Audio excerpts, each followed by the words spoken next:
नारायण, राधे राधे।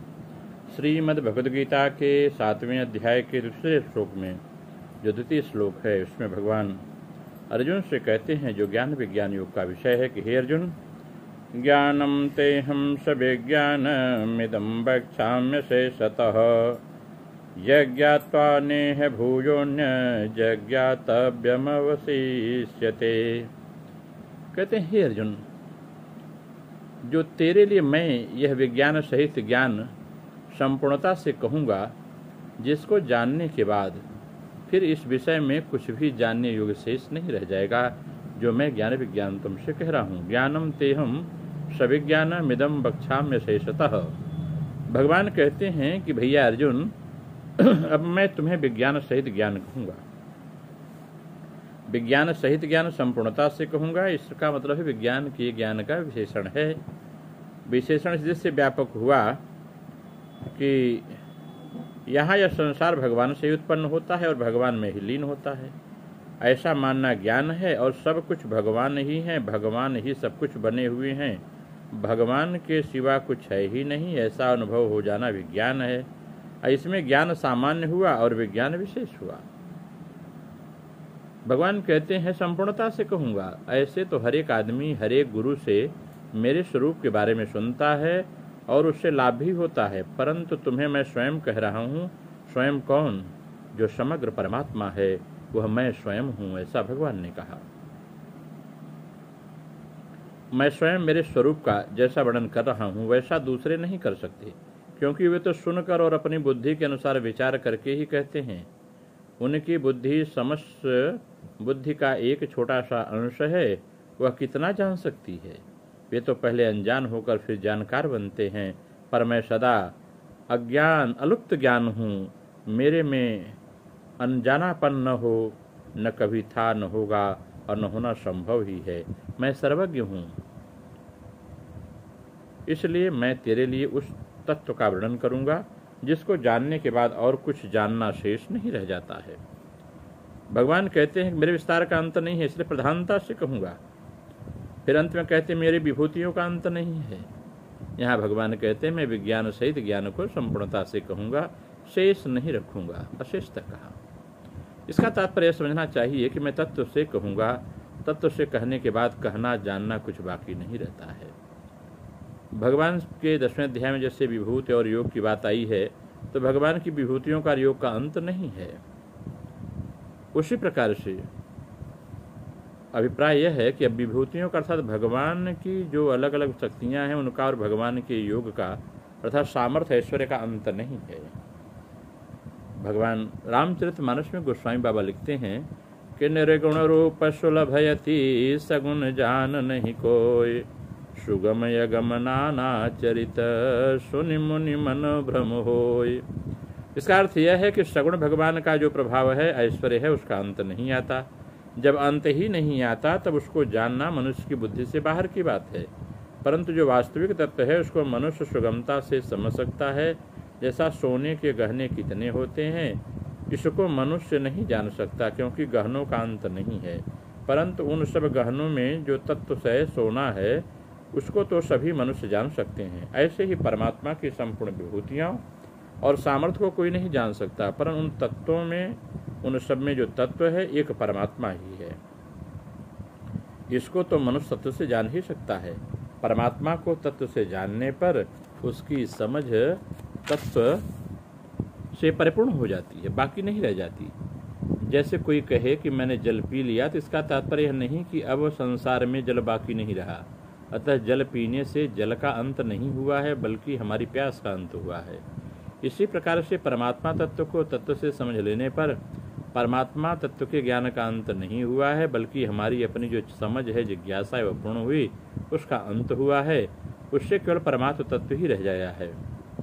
इस प्रकार से भगवान कहते हैं कि मैं जो मेरे प्रकट होने को देवता और महर्षि नहीं जान सकते। आगे कहते हैं, मुझे अज और अनादि जानता है। वह मनुष्यों में असमूढ़ है, और जो संपूर्ण पापों से मुक्त हो जाता है, तो जिसे देवता और महर्षि नहीं जानते, उसे मनुष्य जान ले, यह कैसे हो सकता है। भगवान अज और अनादि हैं, ऐसा दृढ़ता से मानना ही जानना है। मनुष्य भगवान को अज और अनादि मान सकता है, परंतु जैसे बालक अपनी माँ के विवाह की बारात नहीं देख सकता, ऐसे ही सब प्राणियों के आदि तथा अनादि स्वयं अनादि भगवान को देवता, ऋषि, महर्षि, तत्व, जीव, मुक्त आदि नहीं जान सकते। इसी प्रकार भगवान के अवतार लेने को, लीला को, ऐश्वर्य को कोई नहीं जान सकता, क्योंकि वे अपार हैं, अगाध हैं, अनंत हैं, परंतु उनको तत्व से तो जान सकते हैं। परमात्म को जानने के लिए ज्ञान योग में जानकारी यानी जानने की प्रधानता रहती है, भक्ति योग में मान्यता की प्रधानता रहती है, मानने की प्रधानता रहती है। जो वास्तविक मान्यता होती है बड़ी दृढ़ होती है, उसको कोई इधर उधर नहीं कर सकता। अर्थात मानने वाला जब तक अपनी मान्यता को न छोड़े तब तक उसकी मान्यता को कोई छोड़ा नहीं सकता। जैसे संसार, मनुष्य ने संसार और संसार के पदार्थों को अपने लिए उपयोगी मान रखा है, तो इस मान्यता को स्वयं छोड़े बिना दूसरा कोई छुड़ा नहीं सकता। परंतु स्वयं इस बात को जान लें कि ये सब पदार्थ उत्पन्न और नष्ट होने वाले हैं, तो इस मान्यता को मनुष्य छोड़ सकता है, क्योंकि यह मान्यता असत्य है, झूठी है। जब असत्य मान्यता को भी दूसरा कोई नहीं छुड़ा सकता, तब तो वास्तविक परमात्मा सबके मूल में है। इसको कोई मान ले तो यह मान्यता कैसे छूट सकती है, क्योंकि यह मान्यता सत्य है। यह यथार्थ मान्यता ज्ञान से कम नहीं होती, बल्कि ज्ञान के समान ही दृढ़ होती है। भक्ति मार्ग में मानना मुख्य होता है। जैसे 10वें अध्याय के पहले श्लोक में भगवान ने अर्जुन से कहा कि हे महाबाहु अर्जुन, मैं तेरे हित के लिए परम मन सर्वश्रेष्ठ वचन कहूँगा, तुम सुनो और तुम इस वचन को मान लो। वहाँ भक्ति का पकड़ रहता है, वहाँ मानने की बात कहते हैं। ज्ञान मार्ग में जानना मुख्य होता है। जैसे 14वें अध्याय के पहले श्लोक में भगवान ने कहा है, मैं फिर ज्ञानों में उत्तम और सर्वोत्कृष्ट ज्ञान कहूँगा, जिसको जानने से सब के सब मुनि परम सिद्धि को प्राप्त हुए हैं। यहाँ ज्ञान का प्रकरण है, अतः यहाँ जानने की बात है। भक्ति मार्ग में मनुष्य मान करके जान लेता है और ज्ञान मार्ग में मनुष्य जान करके मान लेता है। अतः पूर्ण होने पर दोनों की एकता एक हो जाती है। इसका अगर विशेष ज्ञान विज्ञान को समझना है तो समझिए संसार भगवान से ही पैदा होता है और उनमें ही लीन होता है, इसलिए भगवान इस संसार के महाकर्ण हैं, ऐसा मानना ज्ञान है। भगवान के सिवा और कोई चीज है ही नहीं, सब कुछ भगवान ही है, स्वयं भगवान ही सब कुछ बने हुए हैं, ऐसा अनुभव हो जाना विज्ञान है। अपरा और परा प्रकृति मेरी है, इसके संयोग से संपूर्ण प्राणियों की उत्पत्ति होती है और मैं संपूर्ण जगत का महाकर्ण हूँ। जल में रस, चंद्र सूर्य में प्रभा हूँ इत्यादि संपूर्ण भूतों का सनातन बीज मैं ही हूँ। सात्विक, राजस और तामस भाव मेरे से ही होते हैं, ऐसा कहकर ज्ञान बताया। ये मेरे में और मैं इनमें नहीं हूँ, सब कुछ मैं ही हूँ, क्योंकि इसकी स्वतंत्र सत्ता नहीं है, ऐसा कहकर विज्ञान बताया। जो मेरे सिवाय गुणों की अलग अलग सत्ता मान लेता है वह मोहित हो जाता है, परंतु जो गुणों से मोहित न होकर अर्थात ये गुण भगवान से ही होते हैं और भगवान में ही लीन होते हैं, ऐसा मानकर मेरे शरणागत जो हो जाता है वह गुणमयी माया को तर जाता है। ऐसे मेरे शरण होने वाले 4 प्रकार के भक्त होते हैं। कहते हैं पहला भक्त है अर्थार्थी, आर्त, जिज्ञासु और ज्ञानी यानी प्रेमी। ये सभी उदार हैं, पर ज्ञानी अर्थात प्रेमी मेरे को अत्यंत प्रिय है और मेरी आत्मा ही है, ऐसा कहकर भगवान ने ज्ञान को बताया है। जिसको सब कुछ वासुदेव ही है ऐसा अनुभव हो जाता है, वह महात्मा अत्यंत दुर्लभ हैं, ऐसा कहकर भगवान ने विज्ञान कहा। भगवान कहते हैं मेरे को न मानकर जो कामनाओं के कारण देवताओं के शरण में हो जाते हैं उनको अंत वाला फल यानी जन्म मरण मिलता है, और जो मेरे शरणागत हो जाते हैं उनको मैं मिल जाता हूँ।